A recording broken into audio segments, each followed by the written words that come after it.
Welcome back, everyone. This week we are going to be investigating collage more, specifically in the technique I'm doing now, which is doing continuous line drawing portraits and then bringing collage elements into it after the drawing is completed.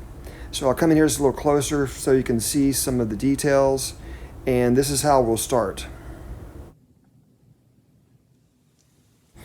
Okay, continuous line drawing, the only rule is that you don't lift the pen off the paper once you start drawing. You can do this with a paintbrush, you can do it with a pencil, any drawing utensil you can try it with. Of course, as you start bringing in the line, you're going to have to double back and go over certain lines to follow the rule of not lifting your pen. I found this quite successful with beginning students of drawing. Since it's kind of a game of some sorts, it kind of lends itself to not being so hung up on getting exact likeness or details. What you're going to get is basically a facial structure, and it almost kind of feels like a caricature in some ways. But it has some usually surprising impact at the end. Once again, it's a great way to free up your ideas of not sticking so closely to making it look realistic, completely realistic. This relates to automatic drawing, which is basically drawing without looking at a reference, or an intuitive drawing. So it kind of taps into that. If you're not completely confident with intuitive art, where you're not looking at anything, this is a great way to start. You can find a photograph or even draw a friend from life and just go at it. And I've had, like I said, so many students love this. A lot of times they'll draw each other, start laughing, but a lot of times the finished work brings them to a point that they are surprised with. And a lot of times they're very satisfied with the end result because they're not so focused on messing up. Okay, and I'm just going to bring the shoulders in here, and I'm going to stop with this drawing, and we're going to go on to the collage part of this video. Okay, the two papers I'm showing you, one is made with watercolor, just kind of shapes.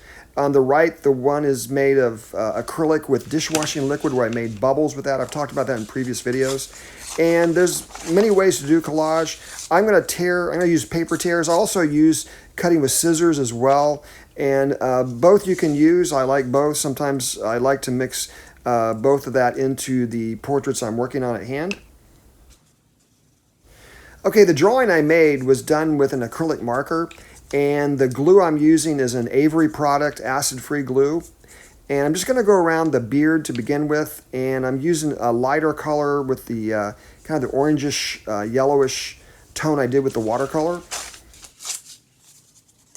Collage has been around for a long time, but it was really made popular by the Cubists, so it's only been around for a little over 100 years, and since then artists have used it in all sorts of ways. I think it's great for beginning art students, great way to stop artist block. And here I'm kind of measuring it. I'm using a pencil, and I'm kind of measuring the nose. I want to get it more exact. That's another way you can do to do the collage. I did the tearing at the bottom, and now I'm going to get it more exact to fit into the nose. It's almost like using a pattern of some sort. And I will stick that on there, and you'll see the results of that. The first time I used collage, I was quite hesitant because I thought I was wrecking my drawing. But as I've done it for many years now, it's really a freeing way of making art, and it's a lot of fun because you're never quite sure what it's going to turn out like. Predictability goes a long way with me. If I can predict the results, I often get very bored very quickly. So I like to have little surprises for myself, and some of the accidents that happen are happy ones. As I make these videos, I often am reminded of doing work before recording in my room as a young student or in childhood. And it's always been something that I really cherish, the experiences that I work on doing these. But here's a closer look at some of the patchwork elements of the collage. And now, instead of continuing on with the collage, I'm going to do something else. And I'm going to go back in with paint, and specifically acrylic ink. And I want to give a different look on the shirt. I feel like this guy is kind of shaping up to be some sort of aging older person, maybe someone from the 1960s, maybe an aging hippie of some sort. So I'm going to try to give him kind of a tie-dye shirt using acrylic ink and letting that water really bloom with the ink. Using ink and water like this is just like collage. There's so many accidents that are going to happen, so many surprising things that happens as it dries. Of course, wet ink always looks different when it does dry. And I'm not going to finish this today, but I wanted to show you mid-zone once again, like in previous videos, just to show you where I'm at. I'll show the finished piece in another video, but for today I'm going to leave it with this as I put the red drops in. And now I'm going to switch back to what I showed you earlier where we started. These are finished collages, the portraits. And if you've liked this today, please subscribe, hit the like button. Please drop me some comments. I always love to get in touch with all of my viewers. And I appreciate all of you so much. And here's another look at the black and white one.